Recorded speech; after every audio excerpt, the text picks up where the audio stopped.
himself again after losing his colors during the school years because he was bullied during the whole school years. Yeah.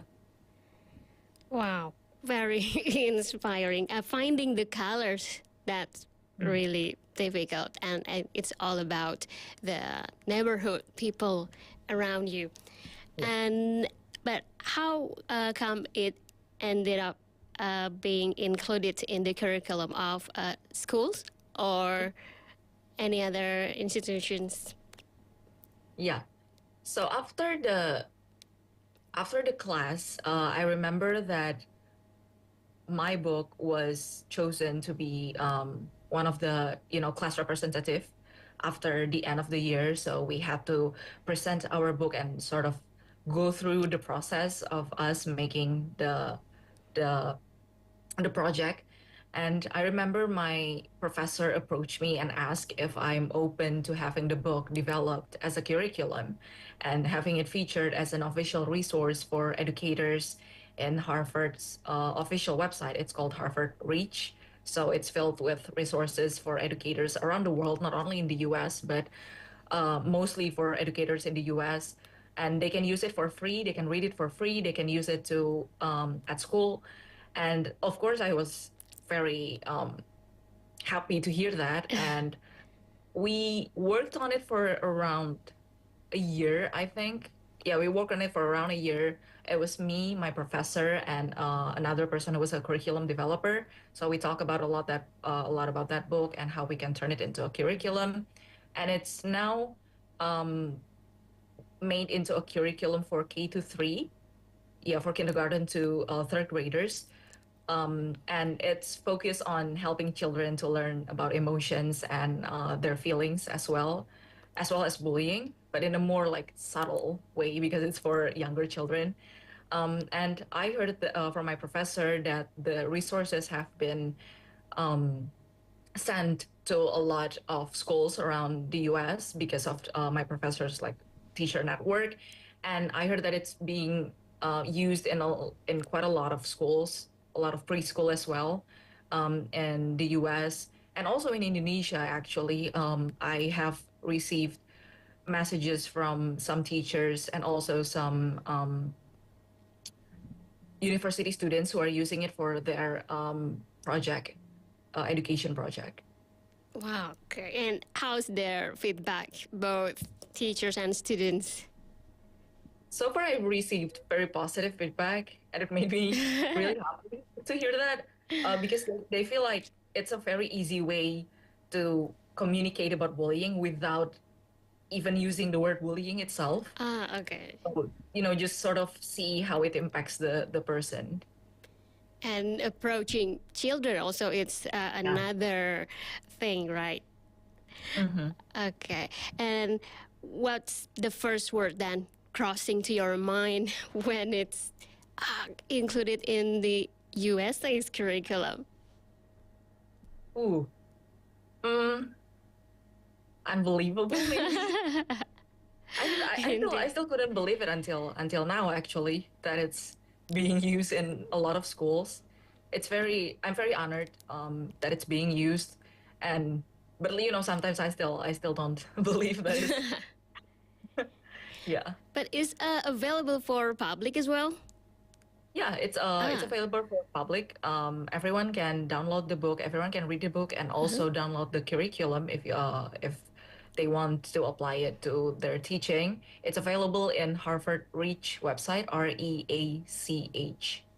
Harvard Reach website. Okay. Yeah. Make sure to go there, listeners, and see how inspiring it is. And what about the production process, like the illustration? Because you said it's a picture book. Yeah, for the process, I worked with a friend who's an illustrator. She's very experienced in illustrating children's book, and during the process, we we had a lot of discussion on how to convey the message without putting too much text because it's for children. So there should not be a lot of text in the page. But how can I convey the emotions without having to put too much details, because again, this is for children. And we sort of brainstormed and came up with the idea of colors, because when we talk about emotions, when you talk about feelings, we usually use colors to explain, like I'm feeling blue, when when you're saying you're feeling sad, and when we see the color yellow, we feel happy. So we sort of want to create the idea, or like the illustration behind that, based on how we usually explain emotions, that is through colors. Okay. Through colors for children, very right choice then.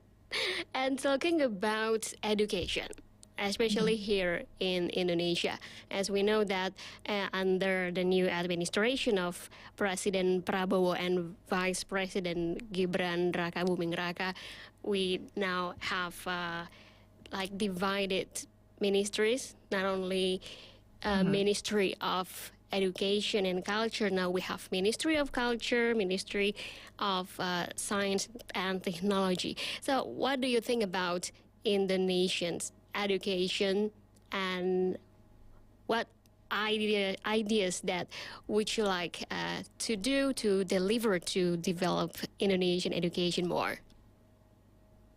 I think in terms of Indonesian education, I feel like we still need to put more focus on making sure that the children feel safe at school. So yeah, maybe that's also the reason why I cared so much about bullying, because uh, when a child doesn't feel safe at school, this child cannot learn, no matter how much time these children spend to learn. It still couldn't, they still couldn't understand it, because they're not feeling safe, and they always have to be in a fight or flight mode. So they're kind of like always have to be well aware of their surroundings. I think that's a very fundamental thing that we need to focus on.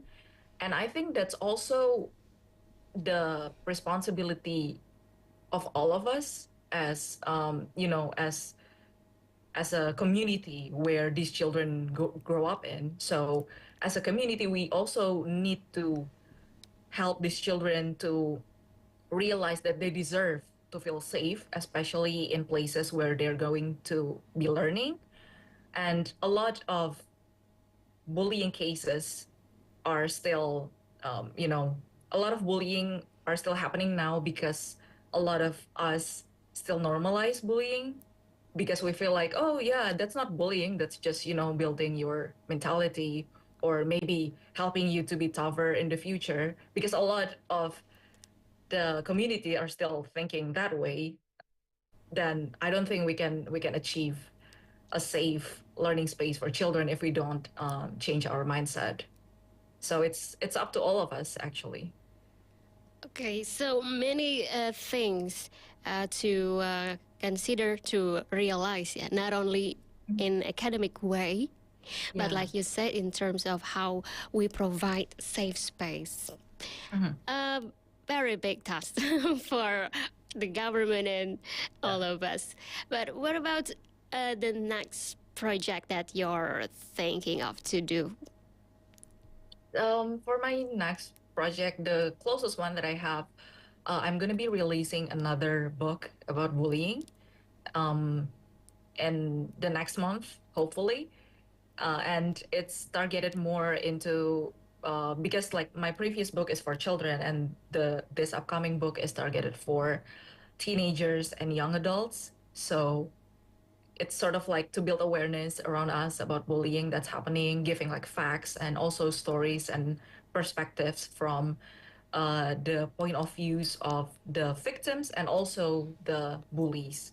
So we sort of like can see the phenomenon in 360, to understand why it's happening and how we can help to prevent and to end the tradition of bullying that's still happening in a lot of schools in Indonesia. That's my personal project, and I'm very excited.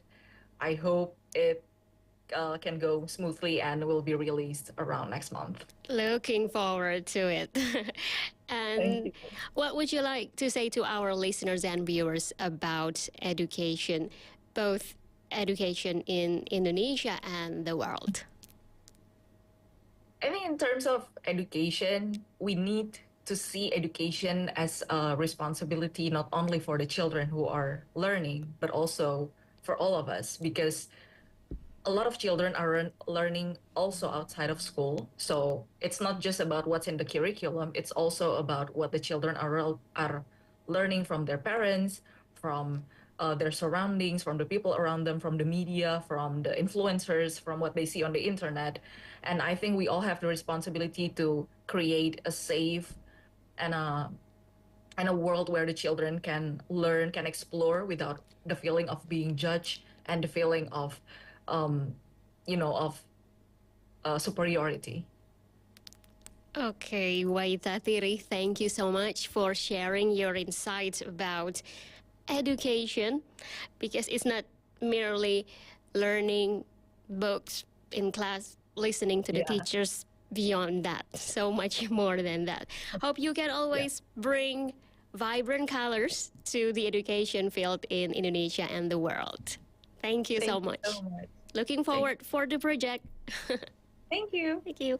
Have a good day. Have a good day.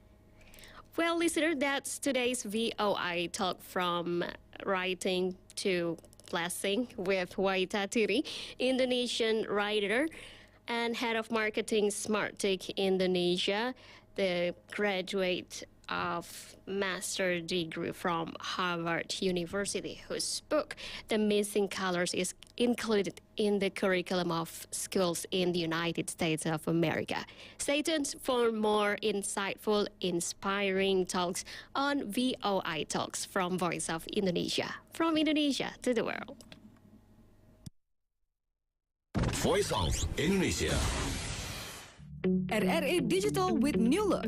Various collaborative content from various national programs, including live visual broadcasts, live radio broadcasts, music playlists, podcasts, video news, and various users' interaction features in the game. Various interesting content such as likes, comments, and shares, as well as live chat with broadcasters and users. Direct messaging and private chat facilities between app users are also available.